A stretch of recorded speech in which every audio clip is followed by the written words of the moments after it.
بسم اللہ الرحمن الرحیم۔ یہ ام البنین کنیت ہے۔ ام البنین کے مطلب ہوتا ہے بیٹوں کی ماں۔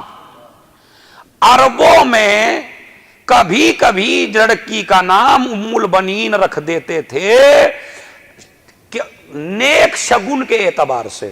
دیکھیں شگن دو طریقے کے ہیں، ایک ہے بدشگنی، ایک ہے فعل نیک، ایک ہے فعل بد۔ فعل نیک یعنی آپ کسی کام کو دیکھ کے اچھا نتیجہ نکالیں۔ شریعت میں اس کی پرمیشن ہے آپ کو کہ آپ کوئی کام دیکھ کے اپنے بارے میں اچھا سوچیں کہ مجھے یہ مل گیا راستے میں تو اچھا ہی ہوگا۔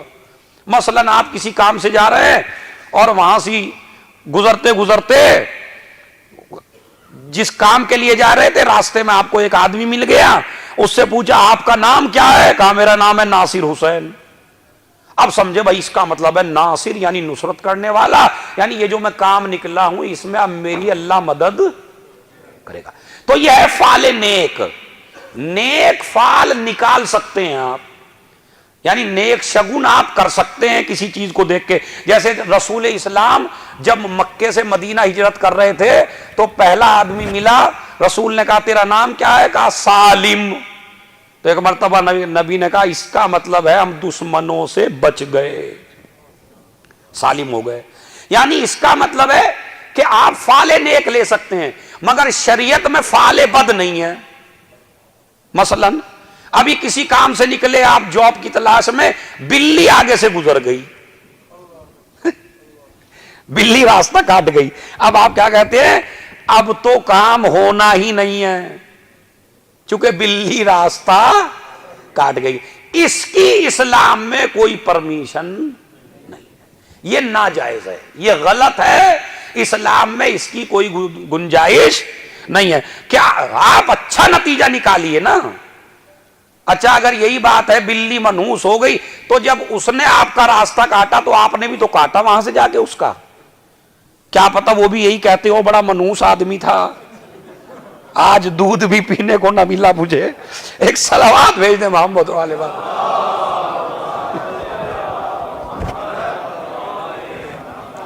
تو سمجھ رہے ہیں آپ، اسے کہتے ہیں بدشگونی، اسلام میں جائز نہیں ہے۔ ہاں فعل نیک ہے۔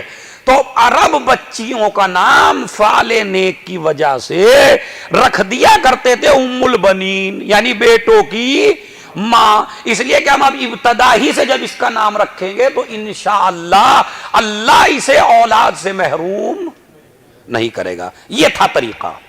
اسی لیے جناب ام البنین کا نام ابتدا سے ام البنین ہے، کنیت ان کی پکارا جاتا تھا ام البنین۔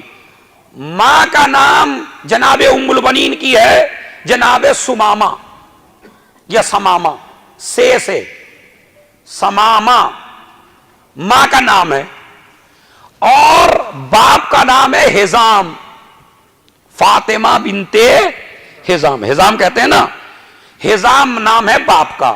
تو ماں کا نام بھی میں نے آپ کو بتا دیا، باپ کا نام بھی، کنیت بھی۔ اصلی نام کیا ہے آپ کا؟ فاطمہ، کنیت ہے ام البنین۔ ہجرت کے 5ویں سال پیدا ہوئی ہیں۔ اب لگائیے، ہجرت کے 5ویں سال پیدا ہوئی ہیں، یعنی جس سال جناب زینب پیدا ہوئی ہیں اسی سال جناب ام البنین پیدا ہوئی ہیں۔ جناب ام البنین کی ایج زیادہ نہیں ہے، خود امام حسین علیہ السلام سے بھی چھوٹی ہیں عمر میں جناب ام البنین۔ مگر اب مجھے نہیں پتا آپ یہ جملہ کیسے سنیں گے، آپ کا ایمان تازہ ہو جائے گا، جو چھوٹی ہو کے بھی اماموں کی ماں بن جائے، کیا رتبہ ہے اس شخصیت کا۔ حسین پیدا ہوئے 3 ہجری میں اور ام البنین پیدا ہوئی 5 ہجری میں، تو 5 ہجری میں آپ کی ولادت ہے۔ اور جب روایت کہتی ہے، سنیے، جب جناب ام البنین کا سن بڑھنے لگا تو شروع ہی سے متقی، پرہیزگار، نیک اور پوری علم رکھنے والی، زہد و تقوی کی مالکہ، وفادار، اس لیے کہ جب تک پاکیزہ ماں نہیں ہوتی تب تک عباس جیسا بیٹا پیدا نہیں ہوتا.